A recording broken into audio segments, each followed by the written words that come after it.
हर खबर पर होगी आपकी पकड़। डाउनलोड कीजिए एबीपी लाइव ऐप। मुंबई के अस्पतालों में भी बुरा हाल है। कोरोना मरीज बढ़ रहे हैं और शहर के अस्पतालों में बेड कम पड़ रहे हैं। देखिए, मुंबई की स्थिति वैसे भी नाजुक है। सबसे ज्यादा मरीज मुंबई में है देश भर में। जनता की तो छोड़िए, मुंबई पुलिस के एक अफसर तक को इसलिए जान गंवानी पड़ी क्योंकि अस्पताल में बेड ही नहीं मिला। इसलिए लगातार हम आपसे कह रहे हैं कि क्या भारत का न्यूयॉर्क बनता जा रहा है। मुंबई बनने वाले पुलिस अफसर की ड्यूटी हॉटस्पॉट धारावी में थी और उन्होंने 1 महीने पहले ही फेसबुक पर पुलिस जवानों के लिए चिंता जाहिर की थी।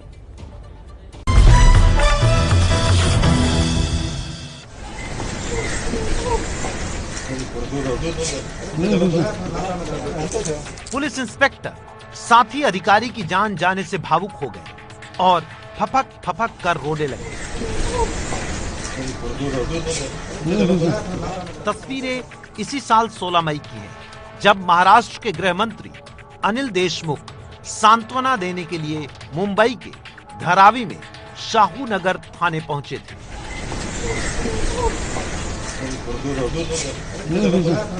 कहानी शाहू नगर थाने के 32 साल के assistant police inspector Amol Kulkarni की है, जिन्हें शायद सही समय पर अस्पताल में इलाज मिल जाता तो कोरोना की लड़ाई में उनकी जान नहीं जाती। समाज पर जब भी कोई बड़ी आपदा आती है तो समाज ऐसे संगठनों की ओर देखता है जो कि ऐसे हालात से निपटने के लिए बनाए गए हैं। लेकिन जब इन संगठनों के लोग ही आपदाग्रस्त होने लग जाएं, तो आप अंदाजा लगा सकते हैं कि हालात कितने बदतर हो चले हैं। महाराष्ट्र पुलिस के साथ भी ऐसा ही हो रहा है। हाल ही में मुंबई पुलिस के एक सब इंस्पेक्टर अमोल कुलकर्णी का निधन हो गया। उनका निधन कोरोना की वजह से हुआ। उनकी कहानी आपका दिल पसीज देगी। अमोल कुलकर्णी की कहानी से यह भी पता चलता है कि मुंबई में हालात कितने बिगड़े हुए हैं। इसी अप्रैल में कुलकर्णी ने फेसबुक पर एक पोस्ट डालकर लिखा था, कोई 500 करोड़ दे रहा है, कोई 5 करोड़ दे रहा है और हम अपनी जान दे रहे हैं। इस पोस्ट के कुछ दिन बाद धारावी में ड्यूटी के दौरान अमोल कुलकर्णी कोरोना से संक्रमित हो गए। 11 मई को उनमें लक्षण दिखे, लेकिन बताया जा रहा है कि सायन अस्पताल में बेड की कमी की वजह से अमोल को भर्ती नहीं किया गया। टेस्ट करवाने और घर में क्वारंटाइन रहने की सलाह दी गई। 4 दिन बाद टेस्ट की रिपोर्ट आई, तब तक उनकी तबीयत ज्यादा बिगड़ चुकी थी। 16 तारीख को एम्बुलेंस नहीं मिली। निजी एम्बुलेंस से कुलकर्णी को सायन अस्पताल पहुंचाया गया, लेकिन कुछ घंटों में ही उनकी मृत्यु हो गई। इसे क्या कहेंगे आप? जब कोरोना से जंग के लिए अपनी जान की बाजी लगाने वाले एक पुलिस अधिकारी के साथ ऐसा हो सकता है, तो आम लोगों का क्या हाल हो रहा होगा। अमोल कुलकर्णी की जान बच सकती थी अगर लक्षण नजर आते ही पहले दिन ही उन्हें अस्पताल में भर्ती कर लिया जाता और उनकी सही देखभाल होती, तो शायद आज वो हमारे बीच में होते। इतना ही नहीं, मौत के बाद सिस्टम की बेदर्दी ने उनका पीछा नहीं छोड़ा। उनके डेथ सर्टिफिकेट पर मौत का कारण सांस लेने में तकलीफ और डायबिटीज लिखा गया। ये मुंबई पुलिस के एक योद्धा की कहानी है, लेकिन ड्यूटी के दौरान 650 जवान संक्रमित हो चुके हैं और 10 कोरोना के खिलाफ युद्ध में शहीद हो चुके हैं। देखिए, अकेले मुंबई पुलिस के 650 जवान संक्रमित हो चुके हैं और बेड की लगातार कमी है। इसी बीच मुंबई के अस्पतालों में बेड की कमी पर राजनीति भी शुरू हो गई है। देखिए क्या कहा महाराष्ट्र के पूर्व सीएम देवेंद्र फडणवीस ने और क्या जवाब दिया सीएम उद्धव ठाकरे ने।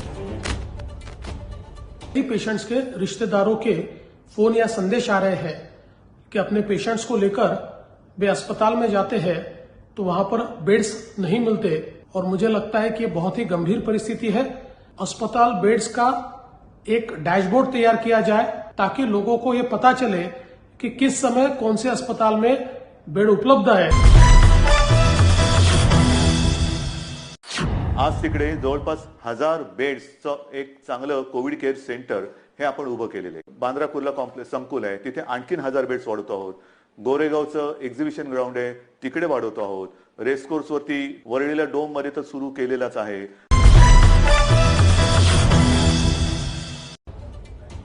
बेड की कमी की वजह से पुलिस वाले की मौत और अब बेड की कमी को लेकर भी सियासत। इन सब के बीच एक बड़ी खबर, मुंबई के सीएसटी स्टेशन पर कल रात बड़ी संख्या में प्रवासी पहुंच गए। दरअसल सीएसटी से यूपी और बिहार के लिए ट्रेन रवाना होनी थी। लेकिन प्रवासियों ने पुलिस के बार बार समझाने के बावजूद सोशल डिस्टेंसिंग की धज्जियां उड़ाई। देखिए, कोरोना काल में सोशल डिस्टेंसिंग पहला हथियार है जिससे आप कोरोना से लड़ सकते हैं। कोरोना के संकट काल में भीड़ लगाना खतरनाक साबित हो सकता है, इसलिए घर वापसी में सोशल डिस्टेंसिंग का ध्यान रखना बहुत जरूरी है।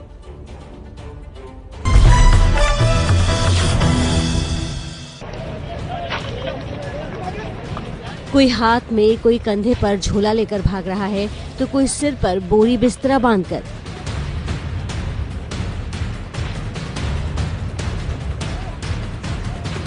लंबी लंबी लाइन लगी है, कुछ लोग खड़े हैं तो कुछ बैठे हैं, लेकिन कोरोना के संकट में दूरी का ख्याल किसी को नहीं है। तस्वीरें मुंबई के सीएसटी स्टेशन के बाहर की हैं, जहां ये प्रवासी घर वापसी के लिए पहुंचे।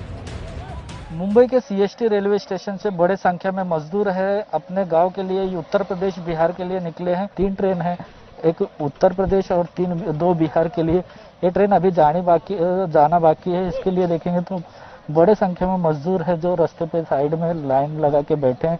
ये मजदूरों में देखेंगे तो कोई जो सोशल डिस्टेंस है उसकी किधर न किधर तो धज्जियां उड़ाते दिख रहे हैं। सोशल डिस्टेंसिंग का पूर्णतः पालन कीजिए। स्टेशन के बाहर बार बार घोषणा की जा रही है, पुलिस समझा भी रही है कि सोशल डिस्टेंसिंग का ख्याल रखें, लेकिन घर वापसी के चक्कर में ये लोग सब भूल गए।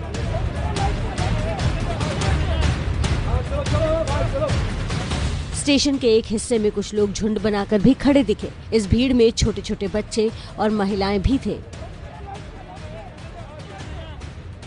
एक भी मजदूर है सोशल डिस्टेंस का पालन करते हुए नजर नहीं आ रहा है। बता दें कि लॉकडाउन में बड़े संख्या में मुंबई में जो डेली कमाने और खाने वाले लोग थे, मजदूर थे, उन लोग फंसे हुए थे। उनका अभी 2 महीने 3 महीने से लॉकडाउन में उनका पैसा खत्म हो गया और खाने के लिए पैसा नहीं होने की वजह से बड़े मुश्किल में थे। वो श्रमिक ट्रेन चालू की गई, उसके माध्यम से देखेंगे तो बड़े संख्या में मजदूर है तो अपने अपने गाँव जा रहे हैं। 2 महीने से फंसे प्रवासियों की घर वापसी के लिए जल्दबाजी इनकी मजबूरी और राज्य सरकार की नाकामी दिखाती है, जो इनके रहने और खाने का इंतजाम नहीं कर पाई। लेकिन इन प्रवासियों को एक बात जरूर समझनी चाहिए कि भीड़ कोरोना का समाधान नहीं बल्कि समस्या है।